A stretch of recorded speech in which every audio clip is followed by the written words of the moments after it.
Saudara-saudara sekalian, pada hari ini Badan Advokasi Hukum DPW Partai Nasdem Provinsi Sumatera Utara melayangkan somasi kepada Lingkaran Survei Indonesia (DNIJA) yang beberapa hari yang lalu telah melakukan rilis dan telah diterbitkan di sejumlah media online maupun media elektronik tentang elektabilitas bakal calon presiden yang disurvei khususnya di Sumatera Utara, di mana disebutkan dalam rilis itu Pak Ganjar memperoleh 65%, kemudian Pak Prabowo memperoleh 30%, dan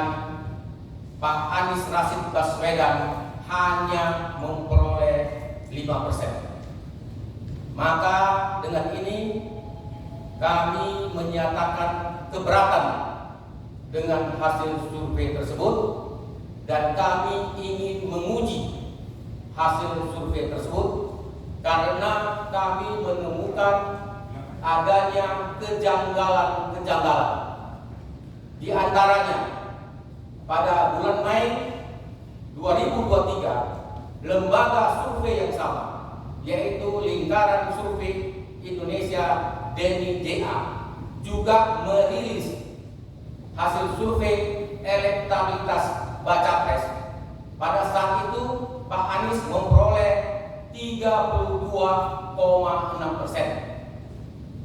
Artinya hanya dalam waktu 4 bulan elektabilitas Pak Anies turun 28%. Artinya rata-rata hampir 7% per bulan.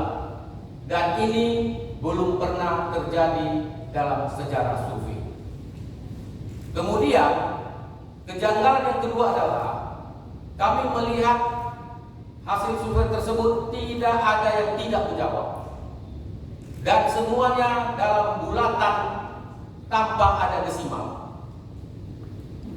Yang ketiga adalah hasil survei tersebut bertolak belakang dengan realita dan fakta lapangan yang kami dapatkan.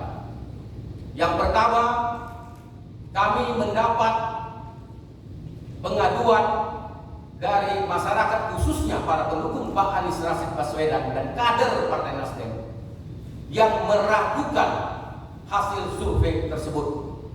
Karena kita ketahui Sumatera Utara adalah provinsi yang heterogen, yang beragam, yang memiliki suku, agama, ras, golongan dan budaya yang sangat beragam, dan tentunya tidak ada satu baca pres pun yang sangat superior ataupun yang sangat inferior. Kejanggalan selanjutnya adalah bahwasanya hasil survei tersebut telah dirilis di berbagai media secara masif, dan itu menimbulkan tanda tanya bagi kita.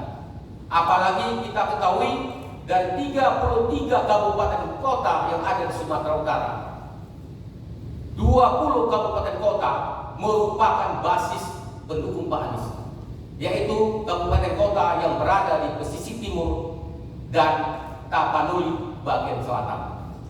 Dan kami memprediksikan di 20 kabupaten kota Pak Anies akan menang secara mutlak. Untuk itu, maka kami meminta dengan tegas kepada Lingkaran Survei Indonesia (DNIJA), pertama, untuk menyampaikan bagaimana penerapan dan metodologi yang dilakukan dalam survei tersebut. Kedua adalah sebaran responden atau sampel yang dilakukan. Yang ketiga adalah jumlah responden dan sampel yang dilakukan di Sumatera Utara. Dan yang paling penting lagi adalah dari mana sumber dana survei tersebut. Apakah berasal dari sendiri dana sendiri atau berasal dari partisan atau sponsor atau juga berasal dari uang negara baik melalui APBN maupun APBD atau juga melalui NGO dari negara-negara asing.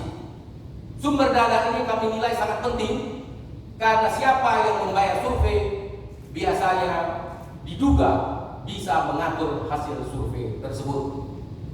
Pada kesempatan ini juga kami ingin sampaikan dan DPW Partai Nasdem dan seluruh relawan dan advokat yang tergabung, kami ingin membuka kotak Pandora yang kami duga adalah kejahatan demokrasi, yaitu sebagian lembaga survei kami duga telah dibeli, telah dibayar oleh pihak-pihak tertentu untuk menggiring opini publik dalam rencana besar untuk melakukan kecurangan pemilu melalui legitimasi lembaga survei.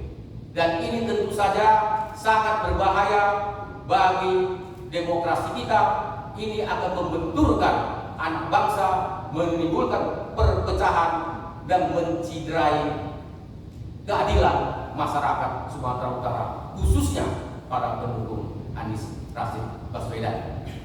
Kemudian kami ingin juga menyampaikan agar lembaga survei yang melaksanakan kegiatannya dengan benar dan profesional diberi ruang